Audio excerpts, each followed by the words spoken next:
కడప జిల్లా ఎస్పీని వైఎస్ వివేకానందరెడ్డి కుమార్తె వైఎస్ సునీత కలిశారు. ఈ సందర్భంగా మీడియా ముందు వైఎస్ సునీత హాట్ కామెంట్ చేశారు. గత 2 రోజులుగా పులివెందుల్లో జరిగిన సంఘటనలు చూస్తుంటే నాన్నగారి హత్య గుర్తుకొస్తుందన్నారు. గొడ్డలిపోటుతో వివేక పడి ఉంటే గుండెపోటు అని చెప్పారన్నారు. పోలీసులను బెదిరించి క్రైమ్ సీన్ను తుడిచేశారన్నారు. హత్య తరువాత లెటర్ తీసుకొచ్చి ఆదినారాయణ రెడ్డి, సతీష్ రెడ్డి, బీటెక్ రవి హత్య చేశారని సంతకం పెట్టమన్నారు. నేను పెట్టలేదన్నారు. గత 2 రోజులుగా పులివెందుల్లో జరిగే విషయాలు చూస్తుంటే 6 సంవత్సరాల క్రితం నాన్నగారు వైఎస్ వివేకానందరెడ్డి గారిని హత్య చేసినప్పుడు జరిగిన సన్నివేశాలు మళ్ళీ నా ముందుకి కనిపిస్తున్నాయి. చాలా సిమిలారిటీస్ అప్పటికి ఇప్పటికి. ఆ రోజు మార్చ్ 15, 2019 ఆ రోజు హత్య జరిగిన ప్రదేశంలో అక్కడ గొడ్డలిపోటుతో నరకబడి అక్కడ బాడీ పడి ఉంటే అది ఫస్ట్ హార్ట్ అటాక్ అని చెప్పారు.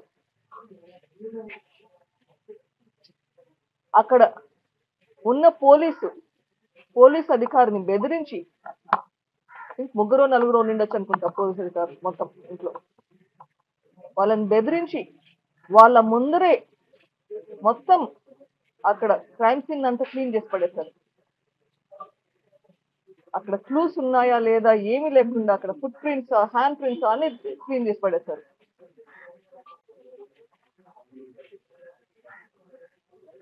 తర్వాత నేను వస్తే నా దగ్గరకు ఒక లెటర్ తీసుకొచ్చారు.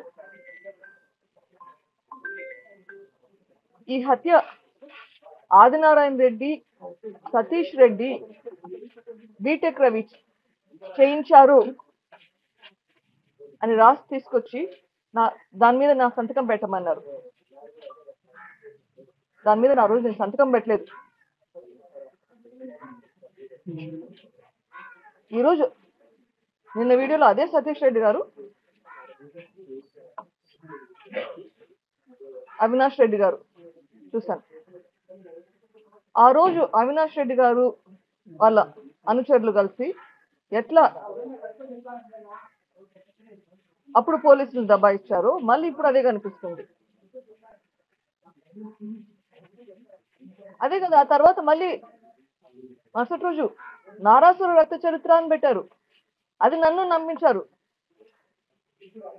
ఆ రోజు సాయంత్రం నా పక్కన ఉండి ఇట్లే ఒక మీడియాను అడ్రస్ చేస్తూ ఇది టీడీపీ వాళ్ళే చేయించారు అని చెప్పారు. అది నేను నమ్మాను.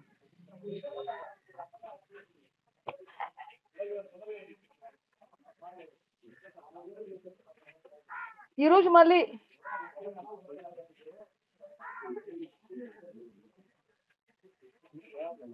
సురేష్ అంటే సంటి మా బంధువే, ఆయన దెబ్బలు తగిలాయని బాధపడుతున్నారు.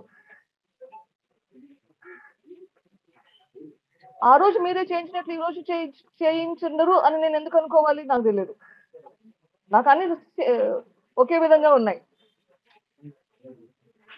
ఆ రోజు మీరే చేయించారు, మళ్ళీ ఈ రోజు కూడా మీరే చేయించుండొచ్చు కదా. మీరే రెచ్చగొట్టి అందరినీ రెచ్చగొట్టి చేయించేలా చేసిండొచ్చు కదా. మళ్ళీ ఇంకొకరి మీద బ్లేమ్ వేయడం. ఈ 6 ఏళ్ల పోరాటం, నా పోరాటం ఎందుకు ఈ 6 ఏళ్ళు?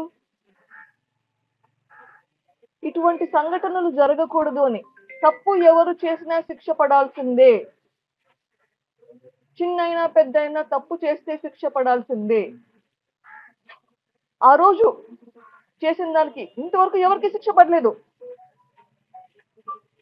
అట్లా లా అండ్ ఆర్డర్ తో పోలీస్ దగ్గర శిక్ష పడలేదు, కోర్టులలో శిక్షలు పడలేదు, ప్రజా తీర్పు లేదు. ఇది కంటిన్యూ అవుతూనే ఉంది. ఇది ఆగాలంటే ఎట్లా? తప్పు చేస్తే తప్పు అని చెప్పే ధైర్యం ఉండాలి.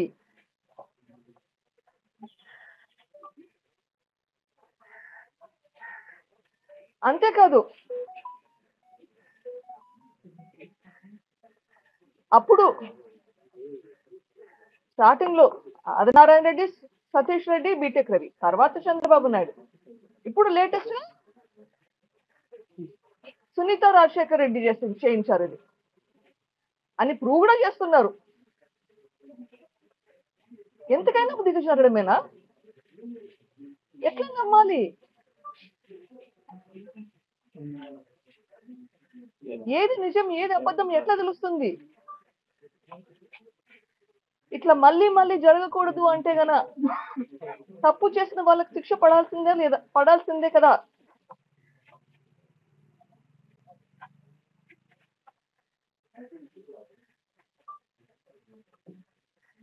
నాన్న నాకు మళ్ళీ రాడు. ఇట్లా మళ్ళీ ఇంకొకరికి జరగకుండా ఉండాలంటే తప్పు చేసిన వాళ్ళకి శిక్ష పడాలి.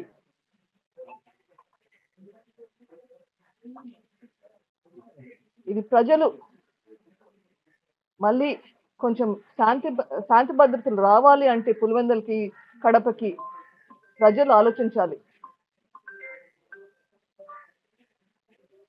ప్రజలు ఆలోచించి దయచేసి నిజం ఏదో బయటకు వచ్చేలా చేయండి. అందరూ అక్యూస్డ్ కానీ అందరూ బయట ఉంటారు, తిరుగుతుంటారు. ఇది న్యాయమా? ఇంకా ఎన్ని రోజులు పోరాడాలి?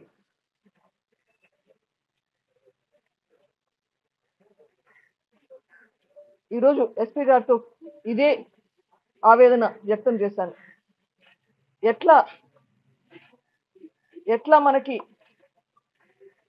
మన కడపకి పులివెందులకి ప్రశాంతంగా బ్రతకాలంటే ఎట్లా? రేపు వైఎస్ వివేకానంద రెడ్డి గారి బర్త్డే జయంతిని వస్తున్నాను. ఈరోజు ప్రొద్దున అమ్మ ఫోన్ చేసింది నాకు, భయపడుతుంది. పాప నువ్వు ఇక్కడ రావద్దు, ఇక్కడ గొడవలు జరుగుతున్నాయి, నీకేమన్నా అవుతుందేమో అని భయం వేస్తుంది. న్యాయం కోసం పోరాడేటప్పుడు భయపడాలనా? తప్పు చేస్తే భయపడాలనా? ఎట్లా ఉండాలి? మన సమాజం ఎట్లా ఉండాలి?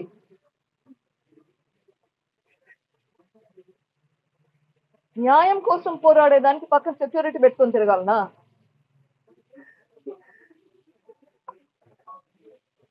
ఎందుకు భయపడాలి? ఎవరి కోసం ఎందుకు భయపడాల్సిన సిచ్యువేషన్ ఎందుకు రావాలి?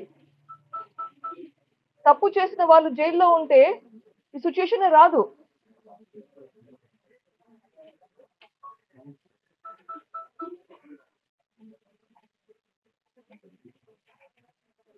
ఏదో ఒక రోజు ఖచ్చితంగా న్యాయం జరుగుతుంది.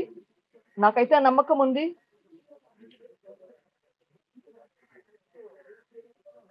I request everyone's support in this.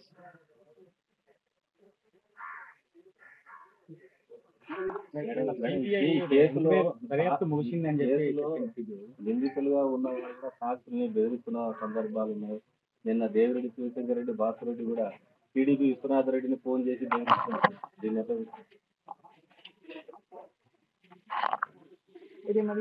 సిబిఐలో సుప్రీంకోర్టులో సిబిఐ దర్యాప్తు ముగిసిందని చెప్తున్నారు. అందుకే మళ్ళీ మీరు అప్పీల్ చేస్తున్నారు, దర్యాప్తు మళ్ళీ స్టార్ట్ చేయాలి కానీ ఇంకా అయిపోలేదు అని చెప్పాను.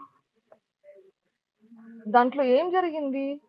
ఇన్వెస్టిగేషన్ ఇంకా చెయ్యాలని చెప్పి రిక్వెస్ట్ పెట్టాము. దాంట్లో సిబిఐ వాళ్ళు కోర్టుకు వచ్చి చెప్పారు, మేము మా తరఫున ఇన్వెస్టిగేషన్ అయిపోయింది, కానీ కోర్టు ఆదేశిస్తే కోర్టు ఆదేశాలు మేము we will follow that. So it is up to the petitioner to convince the court. So that is still sub judice. Let it happen when it happens. సాక్షుల్ని బెదిరిస్తున్న సందర్భాలు రీసెంట్ గా కూడా జరిగింది. సాక్షుల్ని బెదిరిస్తున్నారు. నేనే చెప్తున్నాను, నా మీదే కేసులు పెడుతున్నారు. నేను కూడా ఒక సాక్షినే, నా మీదే కేసులు పెడుతున్నారు. మా హస్బెండ్ మీద కేసులు పెడుతున్నారు, మేమే చంపించామని చెప్పి. ఇది బెదిరింపు కాక ఇంకా ఏంటి? కానీ మనం తప్పు చేయనంత వరకు ధైర్యం ఉంటుంది. బెదిరించినంత మాత్రాన లొంగిపోవాల్సిన పని లేదు. ఆ బెదిరింపు మీద యాక్షన్ తీసుకోవాలని చెప్పి కూడా కోరడం జరిగింది. మీరు చెప్పే విషయము ఇంకా ఎవరినో బెదిరించారు, అది బెదిరించింటే definitely I'm hoping that police will take appropriate action on that.